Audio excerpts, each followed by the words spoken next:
What is good, everybody? Welcome to another Gold Standard Podcast Network production. I'm Rob Stats Guerrera. He is Levin Black. Levin, it's Thursday. The combine is happening. We got news flowing in and out. It's a fun time in the off season. Yeah, I used to really love the combine. Like, I was the junkie that when they first started putting it on TV, I literally would watch 40 to 50 hours of that content straight when they used to just like live stream it all day long. Because in the beginning, they didn't have like all the analysis and try to turn it into like a true prime time exciting thing. They were just like, here's a video of everybody working out, and that was it. But yeah, I love the combine. It's a little harder to get into it this year because the Niners don't draft to the third. Like, I I've seen people throw out their mock drafts for the 49ers. It's like, I don't care. You have I don't know no any clue of what's these going people. on. Come on now. It's a little different, but you got to go for the deep cuts this year. We'll get to some of the news coming out of the combine, but first we got to talk about Trey Lance and this whole Brock Purdy S2 cognitive test stuff because some doesn't smell right, Levin. Something stinks, and I don't like it. Well, thank God we're in separate states. For people that don't know, Matt Barrows wrote a column in The Athletic this week about Brock Purdy and the S2 cognitive test. It's this cognitive test that he took where he scored like in the 95th percentile, which means he was better than 95% of the people that took this test. And the article from Barrows was essentially saying like this test is a good sign for the type of player that you're going to be in the NFL. And maybe Brock Purdy's rise shouldn't have been such a surprise. And in the article, he talks about Trey Lance's score, and he quotes one of the co-founders of the company, Brandon Alley.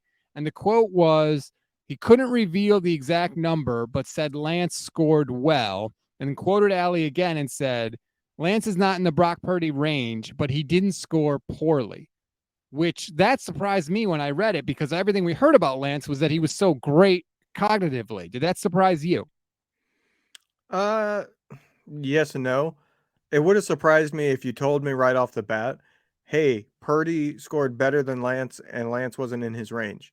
But if you told me first, hey, Purdy was like 95th percentile and Lance didn't score as well, I'd be like, well, yeah, it's kind of hard to beat that. Right, that's true. But so that article came out, and then there was kind of speculation among some content creators on Twitter about like, hey, wait a minute, what's going on with Trey Lance's score in this article that doesn't seem right? Marco Martinez was pretty skeptical of how Can I just say, content creators doing the job that used to be done by the reporters. Like, that literally is something. It's newsworthy. It's timely. Like, it checks all the box. You know, when you go to journalism school, they teach you, I think it was 7 key values to whether or not you should cover something. And this checks every box. And yet it was the content creators who aren't paid for their full-time job to hunt down the actual facts of this. So, yes, Marco Martinez reached out to Brandon Alley and had him on his show, Clutch Gene Sports, and asked specifically about Lance. And Marco said, I heard he was in the elite range as well. Here's the clip from that interview with Brandon Alley. Say that Trey was closer to Brock than the 80th percentile. That makes sense. So they're both, so the 80th percent, because the article that Look, came out, from a cognitive perspective, I'll be honest with you, San Francisco has 2 really, really good quarterbacks to work with there. I don't know that it's an either or kind of thing. Both of those guys, from a cognitive perspective, again, there's so much that goes into success, right? You got to have the physical skills, the arm talent. You've got to have the psychological makeup. Some of these kids don't like contact. And I'm not saying one over the other there. There's just so many things that go into being successful NFL quarterback that aren't cognitive related. They aren't physical. It's just a mixture of them all. And so both of those quarterbacks scored in the elite range. And I can confirm that Trey scored closer to Brock than he did the bottom 8, that 80th cutoff line. Okay.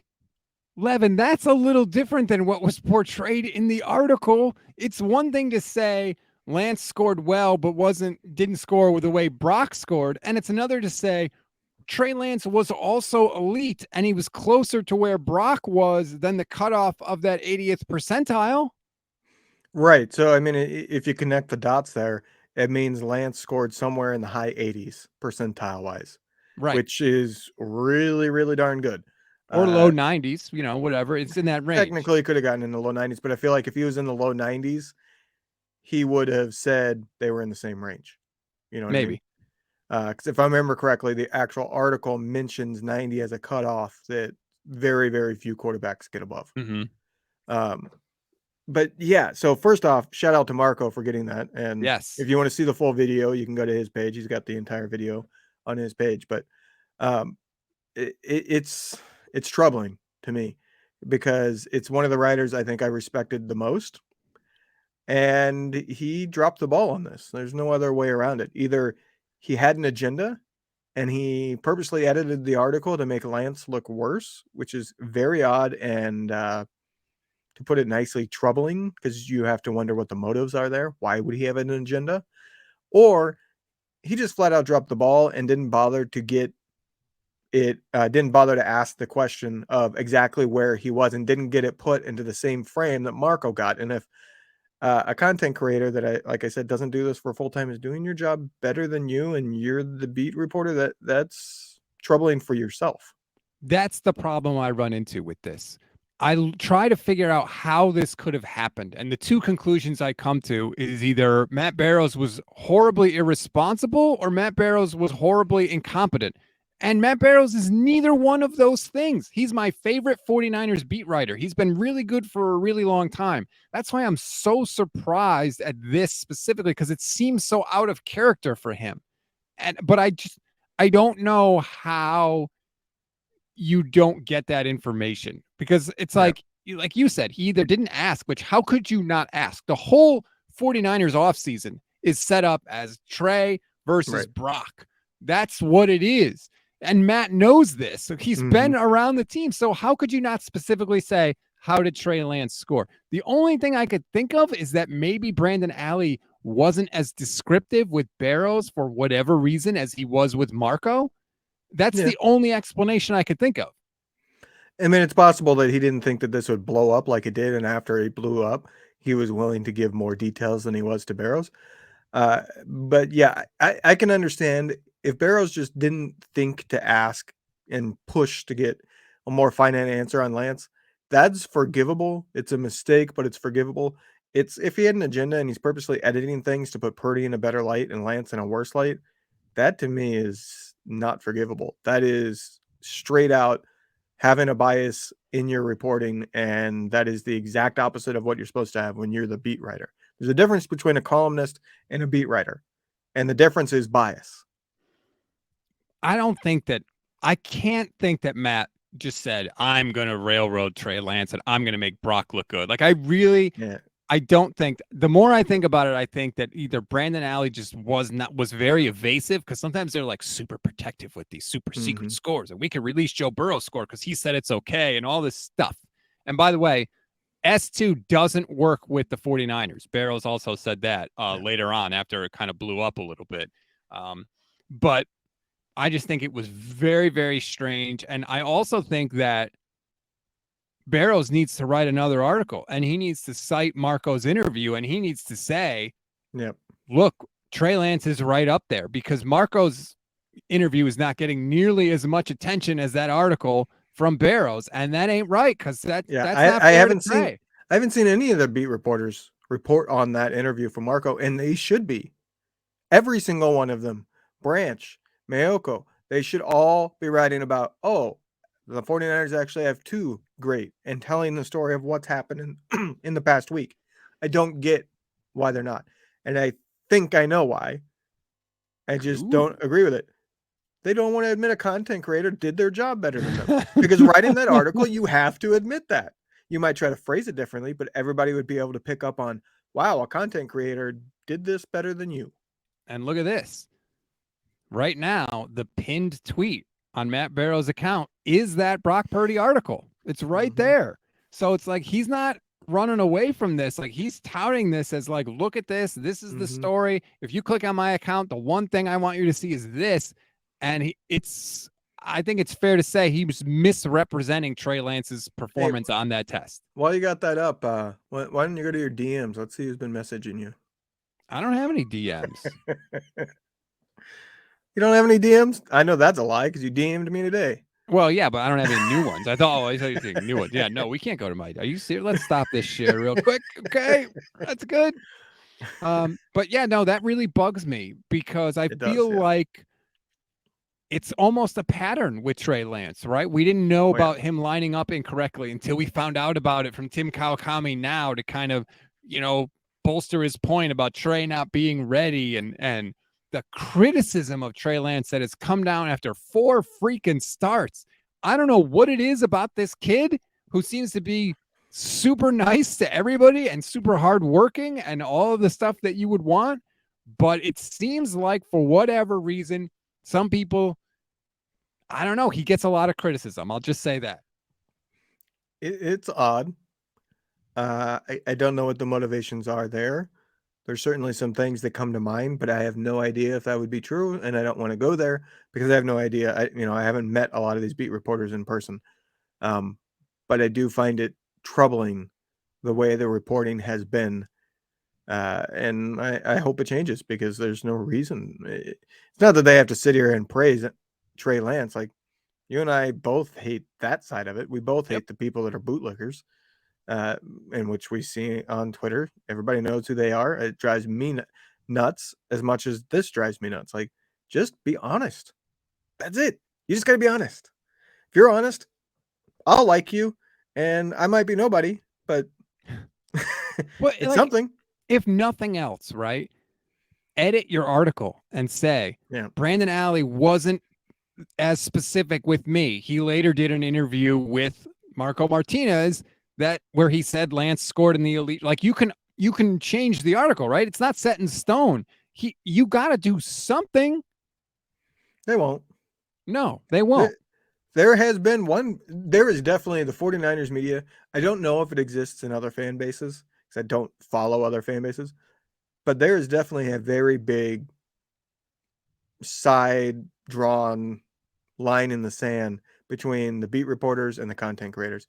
The beat reporters for the 49ers despise and resent the content creators. Yes, they do. And one in particular, Eric Branch, likes to tweet that out and poke at the content creators. He's done that twice this offseason already, just in the offseason, talking about the content creators. Like, why? Why can't it be like, one big team? Everybody's trying to report the news. Like, why does it have to be you guys are up here on some kind of pedestal, which is what it feels like to me. That a lot of the 49ers true media, everybody but Grant, honestly, feel like they're on a pedestal and that they're better and they're above. It's like, that doesn't belong. I don't know if it exists in other fan bases, but the 49ers do have a very unique and, in my opinion, really good content creator base. Like, I've never seen it before, and that includes, you and me. There's us, the Marco. I mean, there's so many to name. John Chapman, Grant. I mean, Grant's a little different because he also covers the team. But I mean, there's so many things. Like we have Gold Standard Network. There's 49ers Hive. There's 49ers Web Zone. And there's so many others out there. Like, I feel like it is a unique fan base in that way. It's a totally separate community. And I agree. There's tension there. And I think because, like you said, there's a little bit of, hey, there's more meat on this bone. It's something I point out constantly.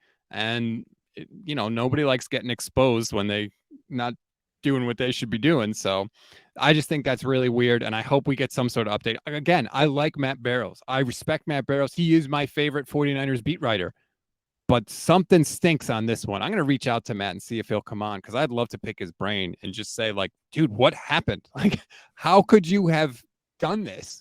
I bet you he doesn't, but I'll reach out and we'll see what he says.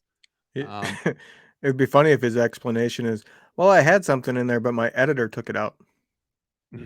Who's his editor again? Gee, I wonder. The exact type of person who does this type of thing. The type of person that likes to stir the pot and create a sensational piece. That is not Matt's forte. That's not what he likes to do. He honestly likes to be the exact opposite, I think. I think he is very much a throwback to beat reporters where he is perfectly happy if you don't even notice that byline. You don't even notice his name attached to it. You just got the facts, and that's it. And we've had him on this show before. So at least, well, I know I've interviewed him. I don't know if you were there for that, but like he's come on with me before. So it's like, you know, he doesn't have disdain for us. Obviously, he wouldn't have come on if he did. He might now. That's true. Next thing I want to get to, I thought this was really, really interesting. The NFLPA asked players to rank teams in like 8 different categories as a way to, like, as a tool for them, basically, like when you're deciding where you're going to play or if you get drafted by a team, whatever, as a way to kind of evaluate the teams. And it was over 1,300 players, like I said, and the 49ers were 7th overall. So basically like the 7th best team to work for in the NFL, according to players. There were 8 different categories, and the Niners generally did pretty well in all the categories. One category, Levin, where the 49ers got a C+, their lowest grade was the training room, which is amazing to me considering all the injuries that the 49ers have had, but that got the lowest grade. Apparently, it's too small. There's not enough tables in there. And that was the only kind of black mark on the rating system from the players. And how the F is that possible? Because this isn't the case of, oh, they had their facility built in the 70s or 80s or even 90s, and thus it's outdated and there's just nowhere to expand to.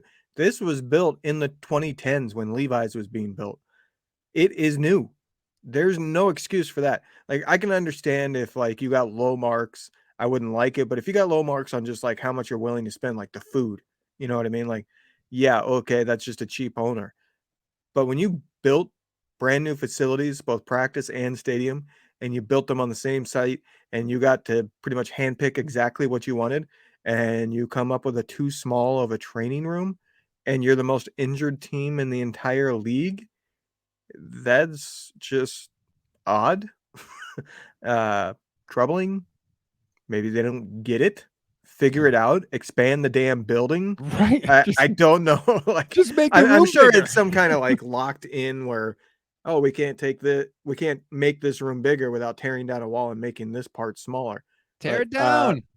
Like you built this 10 years ago. Like, you knew how important this type of stuff was. How did this happen? I don't get it. And there's a line in the overview. You can go to each individual team on the NFLPA website, and there's an overview for each team, and it says Jed York ranked 7th among team owners for his willingness to invest money into upgrading the facilities. So there is a belief that investment will be made to ensure these areas are upgraded to meet the high standards set by the rest of the 49ers facilities. But it's like you just said, what's he waiting for? Like, this is not new. The injury problems the 49ers have had. And look, I'm not saying that a bigger training room would have fixed all the 49ers injury problems or anything like that. But it wouldn't have hurt. Like, right. If you're, this is the way I look at it. If you're going on damn near a decade now of being the most injured team in the league, I would be doing everything in my power to make a better chance of being healthy. And the 49ers apparently haven't done that.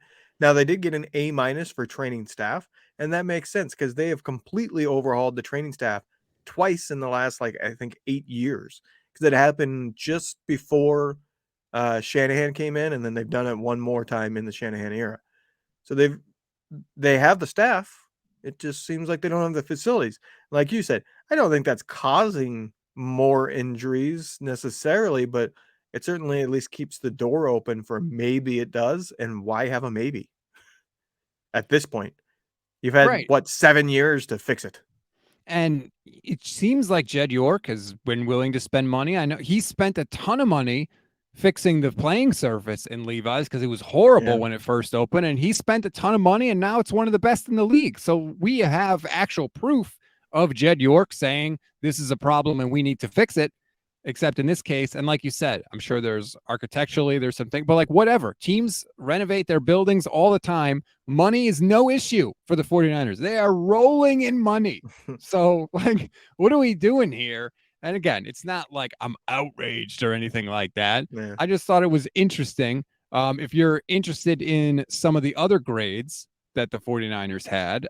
They got a B+ for treatment of families, A- for food service, A- for the weight room, A for strength coaches, A- for the training staff, like you said, Levin, B+ for the locker room, and A- for team travel. So all the other marks were pretty damn good.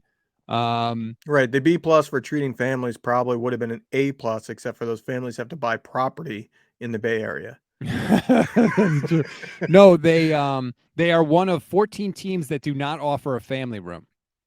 So that could be a potential issue. Look, childcare is a huge thing. It's so hard to travel anywhere with children. The more help you can get, the better. So I totally understand that perspective. Post-game gathering area, though, was ranked first. Like, they're up there in like all the other categories. The only thing that was really bad was the training room, and it just stood out to me because it seems like it's an easy fix. You know what's amazing to me? They got 1,300 players to respond. Like, do the math on that. 53-man roster. That's like 24 teams, full rosters. So that's quite literally like 75% of the league responded to this. It's a great thing. Like, look, I'm looking for a job right now. I love being able to hear from a company, people that work there. What's this really like? What's the culture? What are the facilities like? It's great. And NFL players, I'm sure they all talk amongst themselves, but to have like a very formalized tool like this that they can use is a great idea from the NFLPA. Yeah. I mean, can other companies do it, please? Right.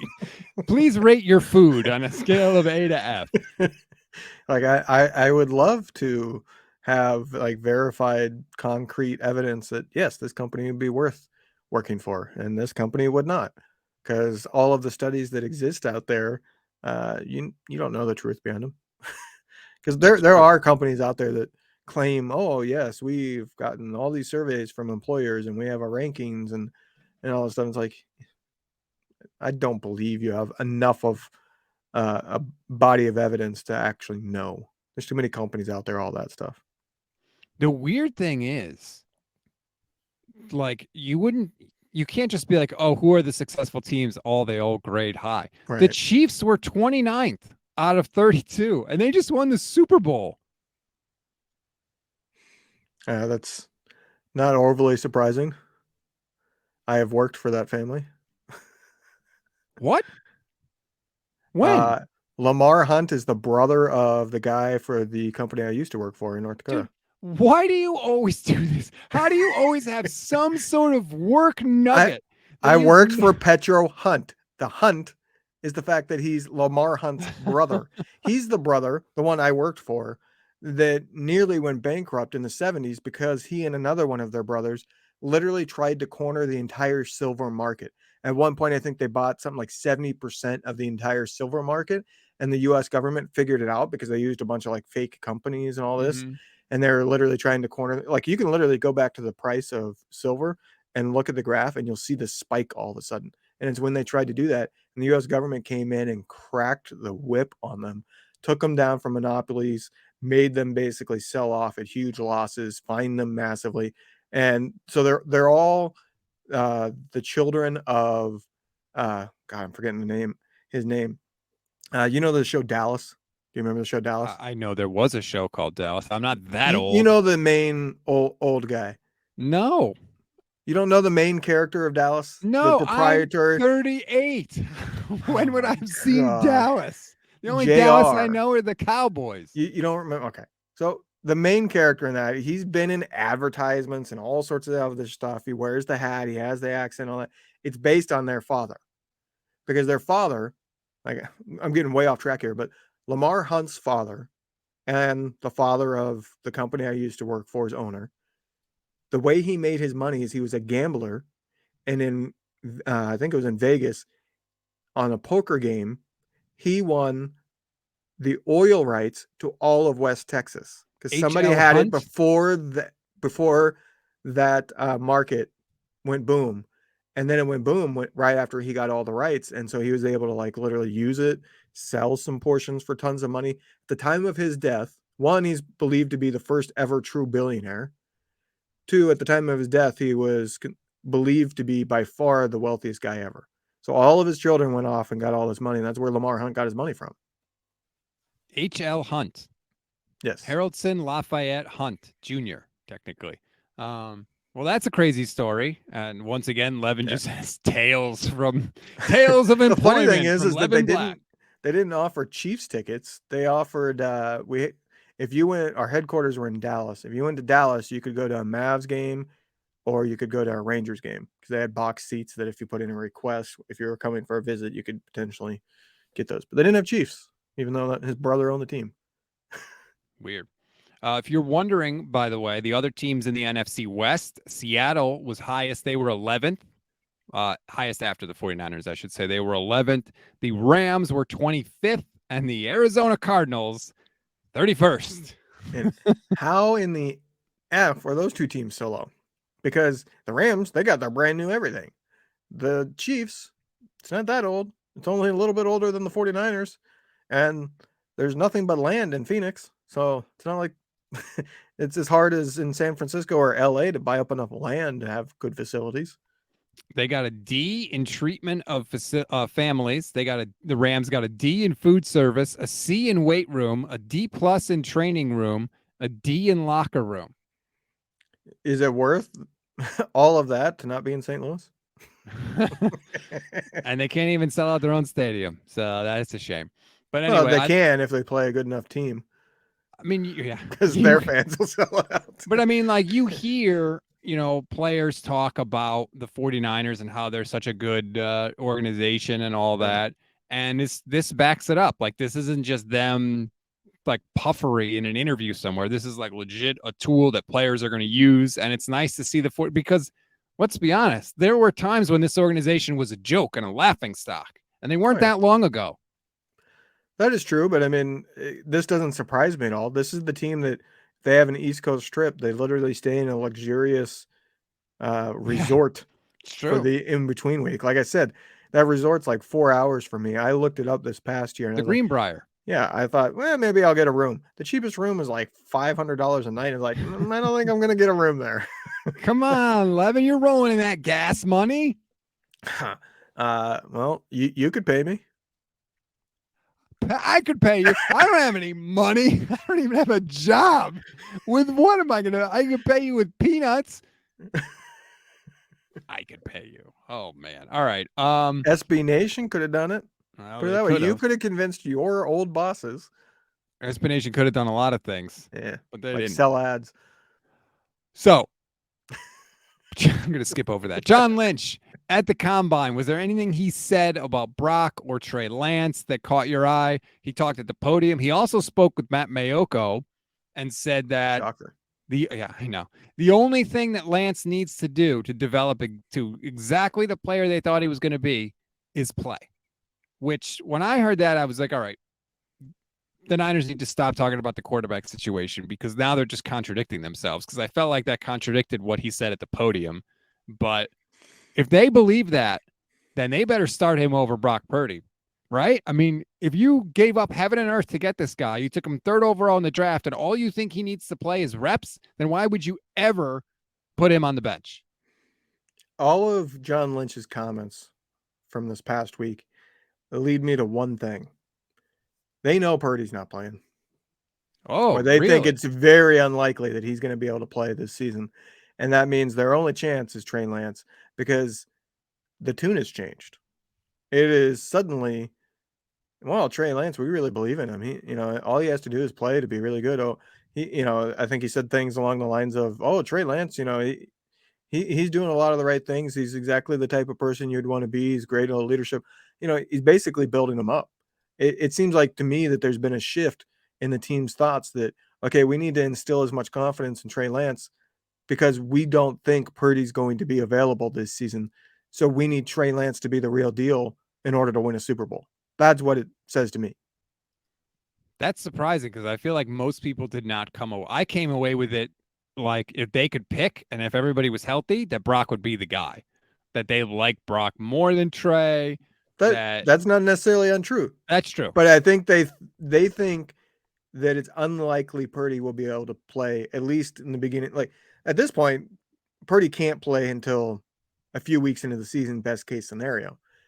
The fact that he's had to delay his surgery and the swelling, they still haven't been able to narrow down. Like even people are taking it as a positive sign that, like you have here, that Lynch said, yeah, he's supposed to meet with the doctor next week and could have surgery. It's like, well, that means they still don't know, because that means it still has swelling.